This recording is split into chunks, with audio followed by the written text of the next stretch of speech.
사랑하는 여러분 반갑습니다. 푸른 5월, 아름다운 5월 가정의 달을 보내고 있습니다. 사랑하는 가족과 자주 연락하고 계시죠? 용돈 때문에 부모님이나 아는 분들에게 연락하는 것이 아니라 존경과 사랑의 마음으로 소통하시길 바랍니다. 가정의 달을 맞이하여 저는 할아버지, 할머니, 그리고 아버지에 이어 세 번째로 어머니에 대한 이야기를 나눕니다. 여러분 가운데 가족과 관련되어서 특수한 상황의 용사들이 있을 줄 압니다. 가족 관계가 좋지 않아 상처와 고통을 당하는 분이 있다면 치유와 회복이 함께하길 예수님의 이름으로 축원합니다. 여러분의 상황을 잘 모르기에 제가 설교를 통해서 아픔을 드린다면 양해를 부탁드립니다. 오늘 신앙의 관점으로 어머니에 대해 살펴봅니다. 오늘 설교를 통해 여러분의 마음에 어머니와 가족에 대한 감사와 사랑이 넘치길 바랍니다. 우리나라 곳곳에서 하나님의 교회 세계 복음선교회라는 글자가 붙은 건물을 보게 됩니다. 동숭에도 번듯하게 자리 잡고 있는데요. 요즘 엄청 교세를 확장하고 있는 이단의 건물입니다. 이곳의 핵심 교리가 하느님을 아버지와 대비하여 여성으로 어머니로 설명합니다. 이들의 이단 문제는 여기서 말씀드리지 못합니다. 그리고 설교 내용도 전혀 이곳과 상관없다는 것을 말씀드립니다. 어머니의 사랑은 위대합니다. 2008년 중국 스촨성에 지진이 일어났을 때 보도된 사진이 전 세계를 감동시켰습니다. 손에 젓가락을 들고 있을 정도로 당시 상황을 그대로 담고 있었습니다. 어머니는 마지막까지 자신의 몸으로 딸을 감싸 안고 있었는데요. 이렇게 어머니는 마지막까지 자신을 희생하면서 딸을 살리기 위해서 애쓴 것을 볼 수가 있습니다. 이처럼 어머니의 사랑은 위대하죠. 여러분 가운데 낳아주신 어머니의 정이 없는 분도 있을 것이고 새 엄마에게서 자란 사람도 있을 것입니다. 그러나 낳은 정 못지않게 기른 정도 크다는 것을 아시기 바랍니다. 혹시 새 엄마를 무시하고 아픔을 준 용사가 있다고 한다면 현실을 받아들이고 어머니를 잘 공경하시길 바라겠습니다.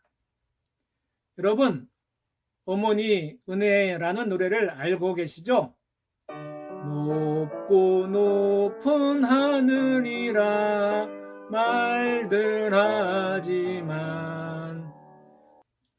이 노래는 감리교회 윤춘병 목사님이 1946년에 작사하여 1948년에 곡이 발표되었고 1953년에 교과서에 수록되어 국민을 울리는 노래가 되었습니다. 우리나라 어버이날은 어머니 날에서 시작이 됩니다. 1956년에 제정되었고 1973년에 법정 기념일이 되었습니다. 그러나 한국 교회에서는 그 전부터 어머니 날을 기념했죠. 윤춘병 목사님은 해방 직후 북한이 공산화되자 27살에 남한으로 내려왔습니다. 윤 목사님이 1948년 말라리아에 걸려서 사경을 헤맬 때 만날 수 없는 어머니가 생각나서 그리움에 이 노랫말을 썼습니다. 월남할 때 어머니는 마을 큰 길까지 나와서 춘병아 잘 가거라 나중에 다시 만나자라고 했지만 끝내 만나지 못했습니다. 죽음의 문턱에서 하늘에 떠가는 구름을 바라보며 어머니 생각에 눈물로 시를 썼죠. 높고 높은 하늘이라 말들 하지만 나는 높은 게 또 하나 있지. 낳으시고 키우시는 어머님 은혜 푸른 하늘 그보다도 높은 것 같아. 넓고 넓은 바다라고 말들 하지만 나는 넓은 게 또 하나 있지. 사람들아 이르시는 어머님 은혜 푸른 바다 그보다도 넓은 것 같아. 이렇게 이 곡은 교과서에 올라가 많은 사랑을 받고 있습니다. 그러나 이 곡은 3절이 있는 찬송가이죠. 교과서에 올라가며 종교 색채를 지워서 3절은 우리 국민들이 잘 모르고 있습니다. 산이라도 바다라도 따를 수 없는 어머님의 큰 사랑, 거룩한 사랑, 날마다 주님 앞에 감사드리자 사랑의 어머님을 주신 은혜를. 정말 가슴이 뭉클합니다. 어머니의 사랑, 하나님의 사랑이 생각할수록 우리의 마음을 적습니다. 이 가사에서 중요한 구절이 높고 높은 하늘입니다. 어머니를 하늘과 비교했죠. 하늘이 아무리 높아도 어머니의 은혜보다는 높지 않다는 의미를 담고 있습니다. 이 문장은 성경의 표현인 것을 여러분 아시기 바랍니다. 성경은 하나님을 어머니 같다고 했습니다. 오늘 읽은 성경 이사야서 46장 3절과 4절을 보면 하나님께서 어머니처럼 우리를 낳으시고 기르시고 지켜주시고 우리가 백발이 될 때까지 품고 업어주신다고 하셨습니다. 야곱의 집이여 이스라엘 집에 남은 모든 자여 내게 들을지어다. 배에서 태어남으로부터 내게 안겼고 태에서 남으로부터 내게 엮인 너희여 너희가 노년에 이르기까지 내가 그리하겠고 백발이 되기까지 내가 너희를 품을 것이라. 내가 지었은즉 내가 업을 것이요 내가 품고 구하여 내리라. 아멘.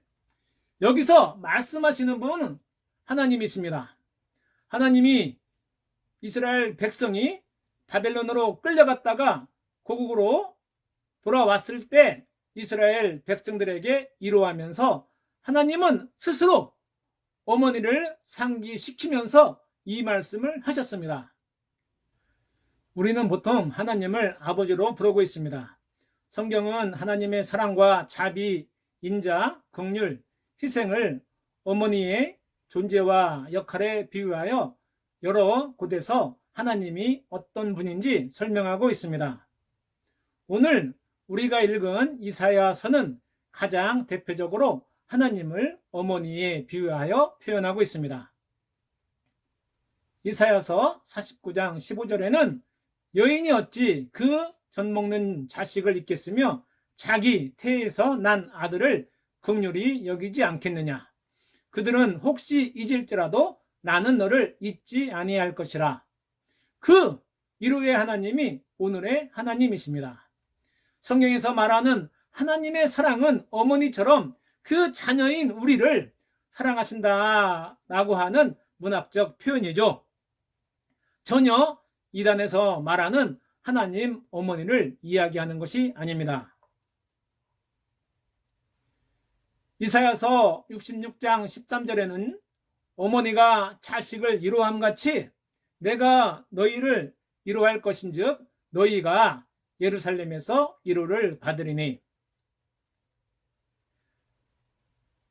하나님은 어머니처럼 우리를 사랑합니다. 그래서 하나님은 우리에게 더욱 필요하시죠. 하나님은 자신이 낳은 자식을 이해하는 어머니처럼 우리를 아끼고 사랑하고 돌보십니다. 자기 태에서 10달 동안 고생하며 우리를 낳은 어머니처럼 우리를 잊지 않겠다고 하셨습니다. 잊지 않는다는 히브리어 표현은 끝까지 절대 잊지 않겠다라는 의미를 담고 있다고 합니다. 엄하신 하나님이 아닌 인자하고 덕이 많고 희생하며 기다리는 하나님의 모습을 보게 되죠. 제가 인생을 살아보니까 이 세상에 있는 사람 중 마지막까지 내 편이 되어주는 사람은 어머니뿐입니다. 어머니만 이 세상 끝날 때까지 내 친구고 내 편이죠. 모두가 다 나를 의심해도 어머니는 나를 믿습니다. 봉준호 감독의 영화 마더를 아시죠? 배우 김혜자 씨가 전능아 원빈을 데리고 사는데 아들이 살인범으로 몰렸습니다. 그때부터 어머니는 아들을 살리기 위해 치열한 삶을 살게 되죠. 모두 아들이 살인자라고 단정했지만 엄마만 믿지 않았습니다. 엄마가 하는 아주 유명한 영화 속의 대사가 있죠. 아무도 믿지 마. 엄마가 구해줄게. 모두가 떠나도 어머니는 자식에게 남습니다. 왜죠? 낳았기 때문입니다. 어머니가 우리에게 준 또 하나의 은혜가 있는데요. 그것은 길러준 은혜입니다. 낳아준 은혜도 크지만 길러준 은혜는 더 크죠. 기르는 것은 평생입니다. 어릴 때 아파서 부모 애간장 태워보지 않은 자녀가 어디 있겠습니까? 사춘기 시절 말 안 들어 부모 마음 아프게 하지 않은 자식이 어디 있습니까? 청년 시절 반항으로 부모님 가슴에 대본 한번 박지 않은 자녀가 또한 어디 있겠습니까? 우리는 그냥 저절로 자라거나 여러분의 노력으로 오늘 이 자리에 있는 것이 아니다라는 사실을 여러분 꼭 기억하시기 바랍니다. 하나님께서도 우리를 어머니처럼 기르셨습니다. 하나님은 우리에게 순전하고 신령한 젖인 생명의 양식을 날마다 공급하고 계십니다. 오늘날 캥거루족이 늘고 있습니다. 동물도 새끼를 그리 오래 기르지 않습니다. 그런데 인간만 자녀를 돌보는데 평생이 걸립니다. 그만큼 사회에 적응을 위한 교육과 지식이 필요하기 때문인데요. 너무 길기 때문에 부모의 삶은 고단합니다. 특히 어머니는 더 힘이 듭니다. 어머니는 자식을 위해 자신을 평생 희생하십니다. 우리의 인생은 모두 어머니에게서 왔다고 해도 과언이 아닐 것입니다. 그런데 우리는 어머니를 무시하면서 어머니를 잊어버립니다. 밥 한 끼 친구한테는 고마워하면서도 사주면서 평생 밥 짓고 기다려준 어머니께 고맙다고 한 적도 없고 또 제대로 밥 한 끼 식사 대접 한 적이 없습니다. 드라마를 보면서 많이 울고 또 속상해하지만 나를 위해 사시는 어머니를 위해 진심으로 울어본 적도 없고 마음 아파해 본 적이 없습니다. 여친에게는 사소한 잘못에도 사과하면서 그렇게 많은 실수와 잘못을 했던 어머니에게는 진심으로 용서를 구한 적이 없는 우리입니다. 어떻습니까? 어머니가 우리에게 모든 것을 주신 것처럼 하나님이 우리에게 주신 것이 얼마나 많은지 여러분은 느껴지는지요? 무엇보다 몸을 주셨습니다. 우리 몸은 하나님이 주신 신묘막측한 작품입니다. 하나님이 우리에게 생명을 주셨습니다. 이 땅에 살도록 하셨습니다. 또한 이 세상을 초월한 영원한 천국을 주셨습니다. 이를 위해서 예수 그리스도를 우리에게 주셨죠. 예수님께서 십자가에서 물과 피를 다 쏟으셨기 때문에 우리는 구원을 받아 하나님의 자녀가 되었습니다. 우리는 하나님의 자녀로 하나님의 유업을 받게 되었습니다. 아낌없이 주신 어머니처럼 하나님은 우리에게 모든 것을 주셨고 또 앞으로 주실 것이므로 하나님께 감사한 마음과 죄송한 마음으로 살아간다면 더욱 형통하고 멋진 인생이 될 것입니다. 우리 함께 다짐합시다. 하나님 고맙습니다. 하나님 죄송합니다. 그 사랑을 잊지 않고 사회와 나라와 교회를 위해 살겠습니다. 하나님의 영광이 여러분 삶에서 펼쳐지길 축복합니다. 할렐루야. 함께 기도하겠습니다. 고마우신 하나님 아버지, 은혜를 감사드립니다. 오늘은 어머니에 대해서 생각을 했습니다. 저희를 낳아주시고 길러주신 어머니의 사랑 저희들 잊지 않고, 어머니가 마음에 두고 있는 모든 것들이 저희를 통해서 이루어지는 역사가 있기를 소망합니다. 아울러 일찍 어머니를 여의고 이제 살아온 용사가 있다고 한다면 주님께서 더욱 은총과 은혜를 허락하여 주시기를 원합니다. 아울러 어머니에게 상처받은 용사가 있다고 한다면 그 마음을 어루만져 주시고 어머니를 용서하는 마음을 허락하여 주시기를 원합니다.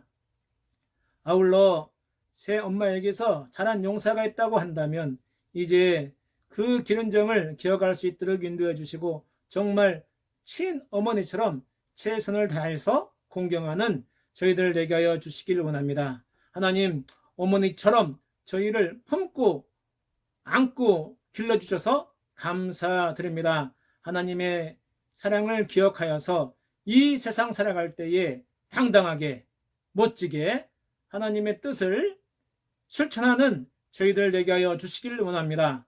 저희들의 삶을 통해서 하나님의 풍성한 은혜가, 하나님의 놀라운 사랑이 이 세상에 펼쳐지게 하옵소서. 감사드리며 예수님의 이름으로 기도했습니다. 아멘.